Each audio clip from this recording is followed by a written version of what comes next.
বৈদেশিক মুদ্রার রিজার্ভের তহবিল থেকে অর্থ ছাড় শুরু, পায়রা বন্দরে চ্যানেল ড্রেজিং প্রকল্পে বরাদ্দ। শিক্ষার মান উন্নয়নে বিশেষ পরিকল্পনা নেই প্রস্তাবিত বাজেটে, শিশুদের জন্য আলাদা বরাদ্দের দাবি।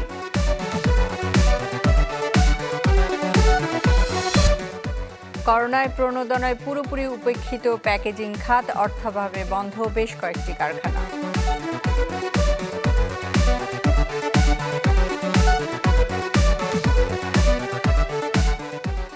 স্বাগত বিজনেস 24-এর সাথে আছি আমি সুস্মিতা ফেরদৌসি।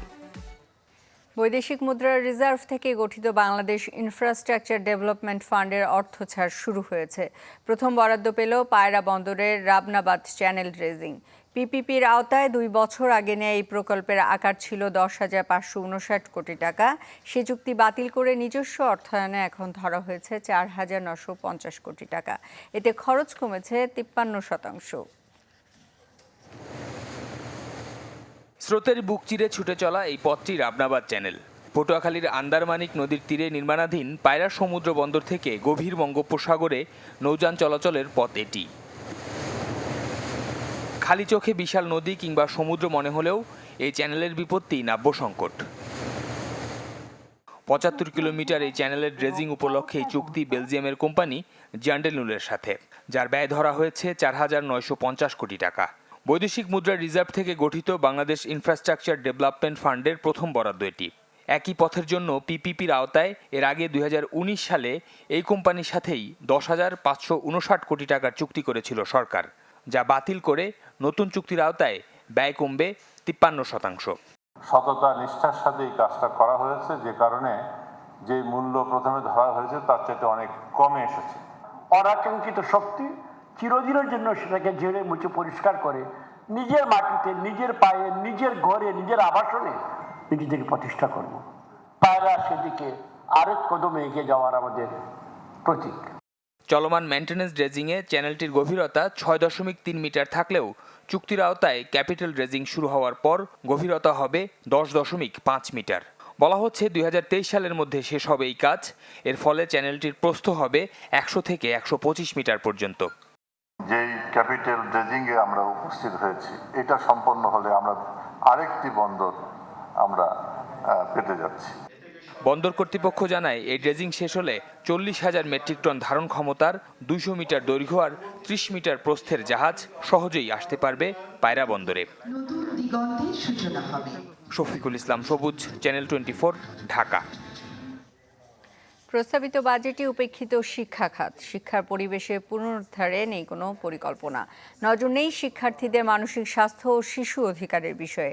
বিশ্লেষকদের মত, শিক্ষা মন্ত্রণালয়ের উদাসীনতা স্পষ্টভাবে ফুটে উঠেছে বাজেট প্রস্তাবনায়।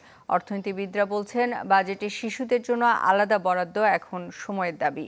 আতিয়া আনোয়ার অন্তুর রিপোর্ট।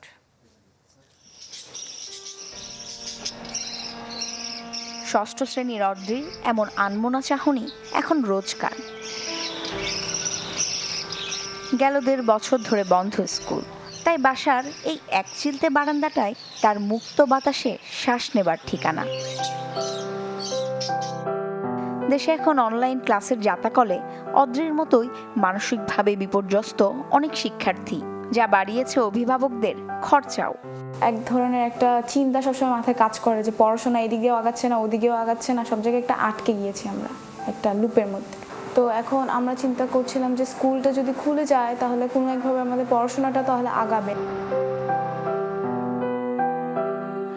এই যে অনলাইনে ক্লাস করছে, এর জন্য আমাকে এক্সট্রা পেমেন্ট করতে হচ্ছে, আমার নেট কিনতে হচ্ছে, তারপর হচ্ছে যে ল্যাপটপ কিনে দিয়েছে, এটা আমার এক্সট্রা আমাকে খরচ করতে হয়েছে। আমাদের আয় হয়তো কমেছে, কিন্তু আমাদের খরচটা কমেনি, বরঞ্চ বেড়ে গেছে। বাংলাদেশ পরিসংখ্যান ব্যুরোর হিসেবে দেশের মোট জনসংখ্যার প্রায় 7 ভাগই 18 বছরের নিচে। অথচ প্রস্তাবিত বাজেটে পুরোপুরি উপেক্ষিত তাদেরই কোভিডকালীন বাস্তবতা। অনলাইন ক্লাসের বাড়তি খরচ, মানসিক স্বাস্থ্য কিংবা ভবিষ্যতে শিক্ষা প্রতিষ্ঠান চালু রাখার চ্যালেঞ্জ কিছুই গুরুত্ব পায়নি বাজেটে। 2021-2022 অর্থ বছরের বাজেটটি সংক্ষিপ্ত আকারে উপস্থাপন করছি। নিরাপদ স্কুল তৈরি করার জন্য আমাকে কোভিড মুক্ত করার জন্য যদি সোশ্যাল ডিস্টেন্স মেনটেন করে যদি বসতে হয়, সেটার জন্য আলাদা বেঞ্চ, আলাদা ইনফ্রাস্ট্রাকচার প্রয়োজন। ছেলে মেয়েদেরকে তাদের যে ভুলে যাওয়া লেখাপড়া সেটাকে ফিরিয়ে আনার জন্য অতিরিক্ত ক্লাস করতে হবে, টিচারদেরকে এক্সট্রা ইনসেন্টিভ দিতে হবে। শিশুকে আবার শিক্ষা প্রক্রিয়ার মাধ্যমে ফিরিয়ে আনার জন্য কিন্তু সুনির্দিষ্ট বেশ কিছু বাজেট অ্যালটমেন্টের জায়গা রয়েছে, যেটা এই বাজেট অ্যালটমেন্টে কিন্তু পরিষ্কার নয়। পুনরুদ্ধার পরিকল্পনায় শিক্ষা প্রতিষ্ঠান খোলার প্রস্তুতি থেকে শুরু করে শিক্ষক, শিক্ষার্থী, অভিভাবক, শিক্ষা প্রতিষ্ঠান সবার জন্য এটা প্রস্তুতি নেওয়ার কথা বলা ছিল, সেগুলো কোনো কিছু আমরা কিন্তু এবারের বাজেটে দেখিনি। অর্থনীতিবিদদের মতে বাজেটে শিশুদের জন্য আলাদা বরাদ্দ এখন সময়ের দাবি। চাইল্ড বাজেট এবার এটা খুবই গুরুত্বপূর্ণ হয়ে দাঁড়িয়েছে। আমাদের সন্তানরা কিন্তু একটা ডিজিটাল ডিভাইডের মধ্যে চলে গেছে, যেটা নাকি আন্তঃপ্রজন্ম এডুকেশনের উপরে এবং সোশ্যাল মোবিলিটির উপরেও এটার একটা কিন্তু নেগেটিভ ইম্প্যাক্ট হবে। সরকার বা শিক্ষা মন্ত্রণালয় বেশ সুন্দর আরামসে ঘুমিয়ে আসছে, তারা এ নিয়ে কোনো চিন্তাও না, তারা এই নিয়ে কিছু ভাবছেও। আমি মনে করি যে সরকারের দায়িত্ব হচ্ছে যে এই প্রজন্মকে শিক্ষা দেওয়া। 2021-22 অর্থ বছরে টাকার অঙ্কে বরাদ্দ বাড়লেও কমেছে জিডিপি অনুপাতে। আতিয়া আনোয়ার অন্তু, চ্যানেল 24, ঢাকা। প্রস্তাবিত বাজেটের মাত্র 14% সরাসরি তরুণদের জন্য বরাদ্দ, বাকি 26% আংশিকভাবে। ফলে বাজেটের 60%ই তরুণদের তেমন কোনো কাজে আসছে না। বাজেট নিয়ে সানেম ও অ্যাকশন এইডের তরুণদের প্রেক্ষাপটে বাজেট শীর্ষক আলোচনায় এসব তথ্য তুলে ধরেন বক্তারা। বলেন 12 মন্ত্রণালয় ও বিভাগের বরাদ্দে তরুণদের জন্য কোনো অংশ নেই, সেই সাথে পেশাভিত্তিক দক্ষ কর্মী তৈরির জন্য বিশেষ কোনো দিক নির্দেশনা নেই বলেও মন্তব্য তাদের। বলেন গেল 1.5 বছরে ঝরে পড়া শিক্ষার্থীর তালিকা নেই বলে অভিযোগ করেন বক্তারা। অভিযোগ করে বলেন অনলাইন ক্লাসের ব্যবস্থা থাকলে তা থেকে বঞ্চিত বস্তিবাসী এবং নিম্ন আয়ের পরিবারগুলো শিশুরা। করোনাকালীন সময়ে অনেক ধন্যবাদ আপা আপনাকে। বাংলাদেশ ভ্যাট নিবন্ধন নিয়েছে জনপ্রিয় সামাজিক যোগাযোগ মাধ্যম ফেসবুক। অনলাইনে নিবন্ধনের আবেদন করলে তা অনুমোদন দেয় জাতীয় রাজস্ব বোর্ড। এর ফলে বাংলাদেশ থেকে প্রাপ্ত আয়ের 15% ভ্যাট পাবে সরকার। 3টি কোম্পানির নামে নিবন্ধন নিয়েছে ফেসবুক। এগুলো হলো Facebook technology Ireland limited, Facebook Ireland limited এবং ফেসবুক পেমেন্টস ইন্টারন্যাশনাল লিমিটেড। গত বছর থেকে থার্ড পার্টির মাধ্যমে ভ্যাট দিয়ে আসছিল ফেসবুক। গত মাসে 2 প্রযুক্তি জায়ান্ট গুগল ও অ্যামাজন BIN নম্বর নিয়েছে জাতীয় রাজস্ব বোর্ড থেকে।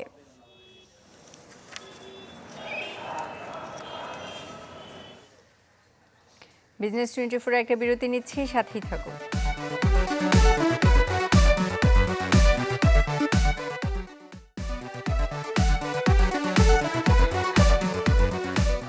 দেখছেন বিজনেস 24। স্বল্প আয় ও দিনমজুর মানুষের কথা চিন্তা করে নিত্য প্রয়োজনীয় দ্রব্যের দাম স্বাভাবিক রাখার পাশাপাশি রেশনিং ব্যবস্থা চালুর আহ্বান জানিয়েছেন শ্রমিক কর্মচারী ঐক্য পরিষদের নেতা রাজিকুজ্জামান রতন। সকালে ক্যাব অনলাইন পত্রিকা ভোক্তা কণ্ঠের যৌথ উদ্যোগে পণ্য ও সেবার মূল্য বৃদ্ধির অভিঘাতে ভোক্তা অধিকার শীর্ষক ওয়েবিনারে এই আহ্বান জানান তিনি। এই সময় অন্যান্য আলোচকরা বলেন দ্রব্যমূল্যের ঊর্ধ্বগতিতে জীবিকা নির্বাহে হিমশিম খেতে হচ্ছে প্রান্তিক জনগোষ্ঠীর, যেখানে বাজার ব্যবস্থা নিয়ন্ত্রণে তদারকির অভাব রয়েছে বলে মন্তব্য করেন তারা।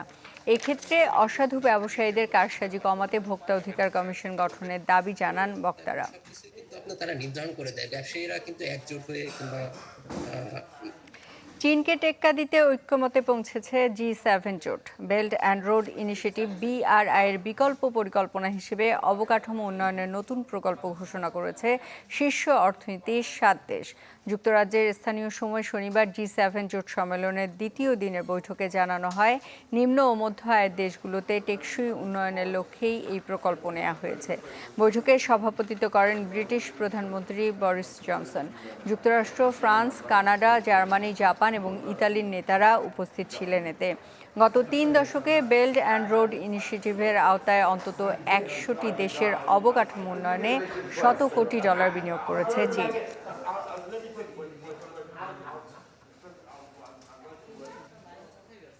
এই ছিল বিজনেস 24-এর সাথে থাকার জন্য ধন্যবাদ সবাই।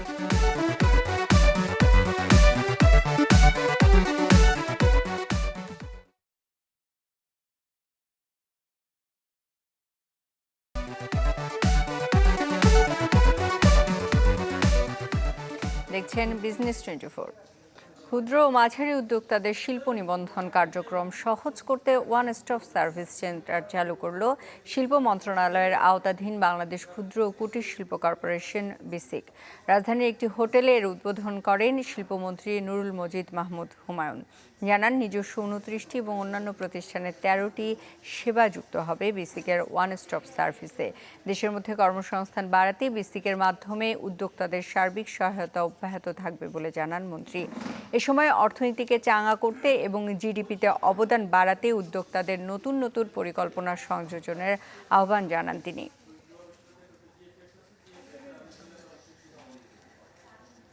দশটি প্রতিষ্ঠানকে নিজেদের প্লট বরাদ্দ দিয়েছে বাংলাদেশ রপ্তানি প্রক্রিয়াকরণ এলাকা কর্তৃপক্ষ বেবজা। রাজধানীর ধানমন্ডিতে বেবজা কমপ্লেক্সে অনুষ্ঠানে কর্তৃপক্ষের কাছে সাময়িক বরাদ্দপত্র প্রদান করেন বেবজার নির্বাহী চেয়ারম্যান। এ সময় তিনি জানান, বঙ্গবন্ধু শেখ মুজিব শিল্পনগরে অবস্থিত বেবজা অর্থনৈতিক অঞ্চলে বিনিয়োগের জন্য আগ্রহ প্রকাশ করেছে 70টি দেশি বিদেশি প্রতিষ্ঠান।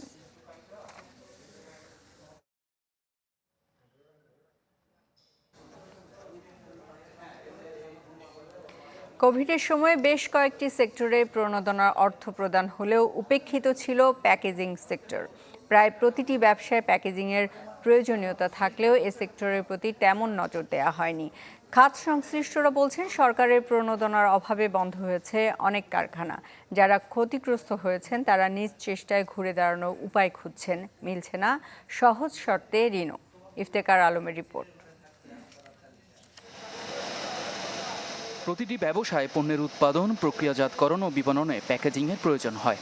নানা ধরনের অ্যাক্সেসরিজ ও প্যাকেজিংয়ের জন্য দেশে কয়েক হাজার ক্ষুদ্র ও মাঝারি কারখানা ও প্রতিষ্ঠান রয়েছে। করোনা মহামারীতে সরকার ঘোষিত প্রণোদনা প্যাকেজ রপ্তানিমুখী প্রায় সকল সেক্টর পেলেও মেলেনি এ খাতে।